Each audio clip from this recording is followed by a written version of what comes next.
Hello, and thank you for watching to learn more about the M-37 project and the upcoming environmental assessment the Michigan Department of Transportation is conducting near Caledonia.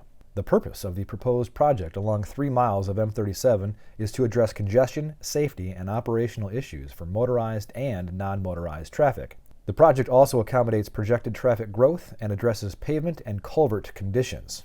This stretch of M-37 from south of 92nd Street to north of 76th Street averages more than 22,000 vehicles a day, and the existing two-lane configuration is no longer adequate.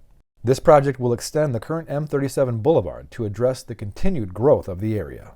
We have great schools, we have lakes and rivers. It's just a great place to call home. We're consistently one of the fastest growing communities, not just in the region, but in the state. M-37 really is our main street. It's where many of our businesses are. It's the street that you can't avoid if you're trying to go someplace else. So it's really an important street to us. With the improvements that were done a decade or more ago, bringing us a boulevard almost to the center of our community, we're appreciated.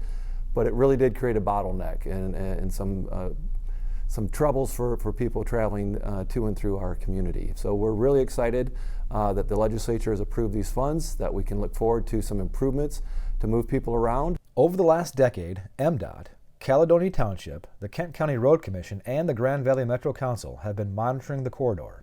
In 2021, preliminary engineering work was completed to review corridor needs and identify operational and safety improvements between 92nd Street to north of 76th Street.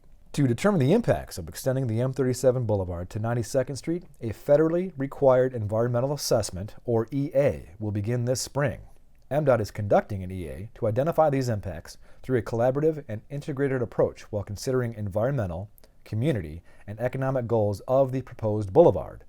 An EA is needed for major projects like this that add roadway capacity. This study will identify potential impacts and help with mitigation measures. The EA will be finalized in 2024 and include public input opportunities. Currently, construction is scheduled to begin in the spring of 2025.